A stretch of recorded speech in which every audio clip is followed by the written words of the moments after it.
All right, yesterday I talked about the fall of Unity, and today I'm talking about it again. Why? Because it continues to get much, much worse, the picture continues to change, and because I'm now fascinated by it. Long story short, watching a company implode like this and scratching my head as to why makes me want to figure it all out. If not for certain, then at least plausible speculation on what the reasons might be, the secret agendas, or the hidden motivations. I'm not going to bore everyone with a lengthy recap of stuff they've already heard, because most people probably understand the gist of it already. However, the crux of the issue is this. Unity Technologies, a video game software company responsible for making the Unity game engine, has recently adjusted their fee structure. On top of a flat subscription service, they will now charge game developers per install, with retroactive terms of service changes, and that monetization scheme will have a severe negative impact on a great deal of projects. Going further, they deliberately pulled down their own transparency GitHub repo, tracking changes like this, and reversed a number of commitments from years prior about having the best interests of the community at heart. In essence, they destroyed the totality of their goodwill, jeopardized a multitude of projects, angered the entire industry, top to bottom, and they did all of it for what? More money? Sure. The CEO is an industry paragon of how to squeeze more money from an audience. I discussed that last time, but deeper than that, it seems like there must be something more sinister happening. Avoiding the topics I focused on last time, you can just go watch the prior video if you want to hear about those. Let's take a look at the board of directors. We already know about John Riccitiello, however you say that, the CEO. He sold a bit of his stock right before this all happened. He was the former CEO at EA Games. He wanted to charge gamers per reload in the heat of the moment when price aversion was lowest, and the industry hates him, for good reason. But who's this guy? Tomar Bar-Zeev.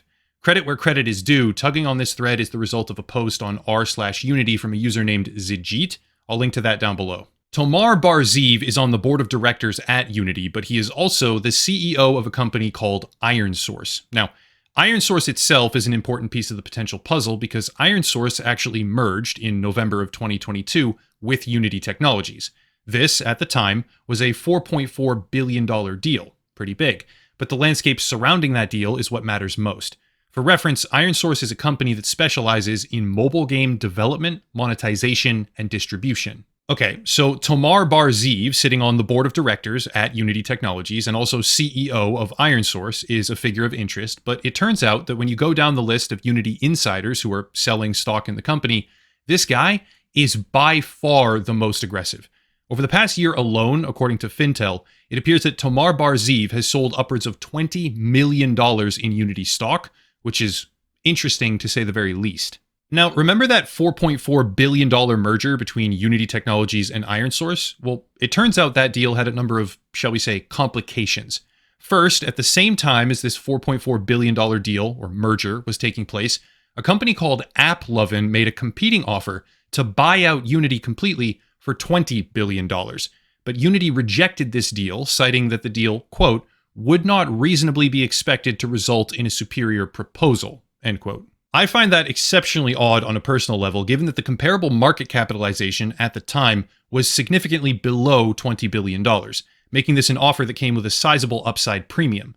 Still, the deal with IronSource would leave Unity in control, while the deal with AppLovin would reduce them to 49% voting rights, so yeah, it's a bit complicated, and they rejected the offer. Anyway, after rejecting AppLovin, Unity merged with IronSource, and now the CEO of IronSource, Tomar Bar-Zeev, as we've said, sells tens of millions of dollars worth of stock, while the company destroys every shred of community goodwill that it has, but it gets better. During the deal with IronSource, two investment companies, Sequoia Capital and Silver Lake, pledged to come on board with $1 billion invested in the deal itself.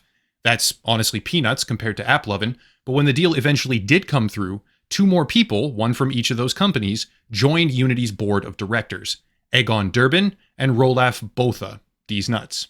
Starting with Egon Durbin, he is a founding principal and managing director at Silver Lake, which it now appears, I shit you not, has sold the entirety of their directly held remaining stock in Unity Technologies, disclosed as of yesterday. Also, Egon Durbin, once again, big shout out to Zijit over on Reddit. The connections here are fascinating, and I wouldn't have known about half of them without their post. Egon Durbin was embroiled in scandal when he advised Elon Musk about the potential to take Tesla private. That was a whole fiasco with a legal quagmire where Elon said he was going to take the company private, and then the SEC got involved, etc., etc. But Egon Durbin still has major ties to both Twitter and Musk, as shareholders attempted to oust him and failed in the wake of Musk's infamous takeover.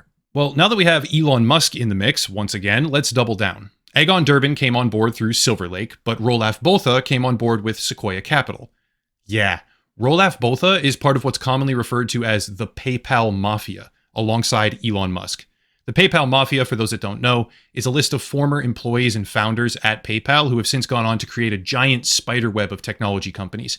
It includes names like Peter Thiel, Chad Hurley, co-founder of YouTube, Yishan Wong, founder of Reddit, and yes, Rolaf Botha, a partner now at Sequoia Capital, sitting on the board of directors at Unity. Get this, in October of 2022, Rolaf Botha was predicting success, quote unquote, for Elon Musk at Twitter, stating that his firm, Sequoia Capital, conducted due diligence and the business model can be improved. But let's expand on that comparison. See, Twitter actually made radical changes to their API pricing model not long after Elon's takeover, and those changes are not dissimilar to those of Unity.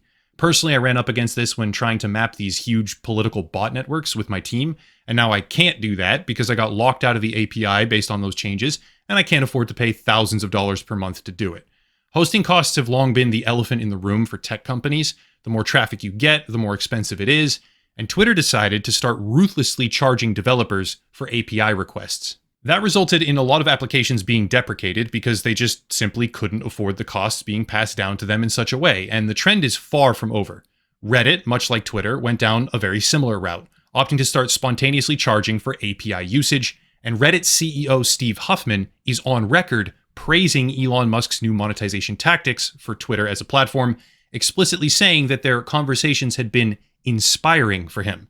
Flash forward today, and we now see Unity opting to continue that very same trend. Logistically, protecting game developers from bad actors will now be completely impossible because every time you spin up a virtual machine, it's a brand new install, right? And they have no way to differentiate that, and you could easily target developers if you wanted to.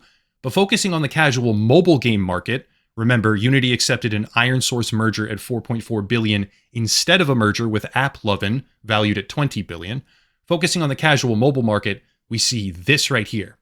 Unity is offering a runtime fee waiver if you switch to level play as it tries to kill AppLovin.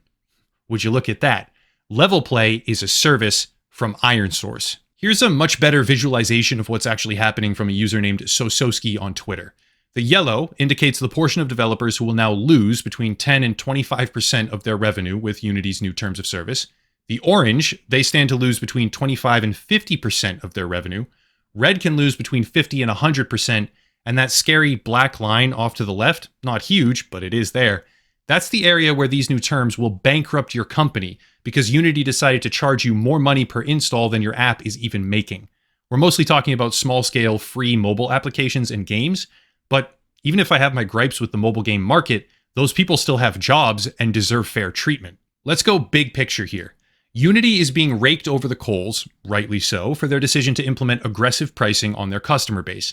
That decision emulates a pattern that began with Twitter, was mirrored by Reddit, and is now making its way through the broader markets. The decision itself appears to be aimed at killing a competing service after Unity actually rejected a buyout offer from that service's owner in favor of a merger with IronSource, who stands to gain the most from this entire controversy. Meanwhile, the CEO of IronSource and the directors who came on board through Sequoia Capital and Silver Lake during the deal relentlessly dump their stock in Unity, standing to gain massively as the business gets funneled into level play. The vouchers, that's the key.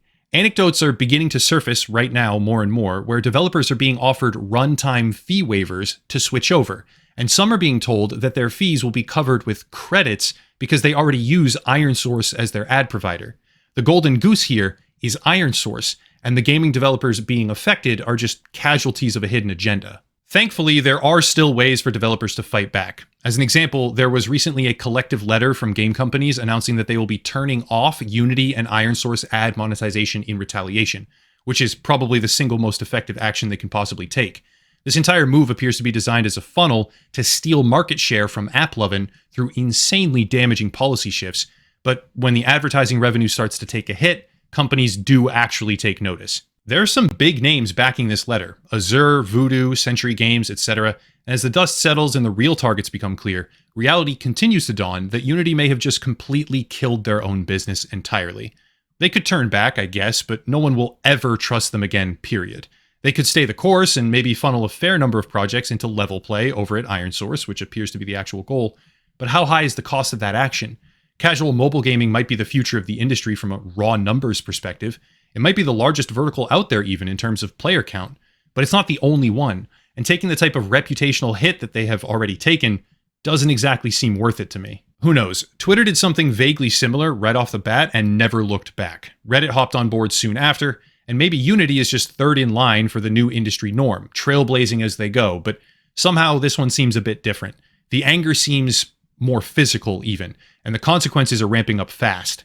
Final example here, it seems pertinent to back up what I'm saying for this part. Unity decided to close 2 of its offices in mid-September after, quote, credible threats, unquote, but those threats were made by their own employee. The company is being ripped apart at the seams, and honestly, I'm not sad to see it. Sure, the threats are overkill, there's no place for that, obviously, but it demonstrates that we've crossed a line between typical outrage, or online grumbling, as some people call it, and actual consequences for their actions. All in all, when I made the video yesterday, I didn't think it could get much worse. I figured the situation would die down, if anything, but no, it has not. Decidedly has not.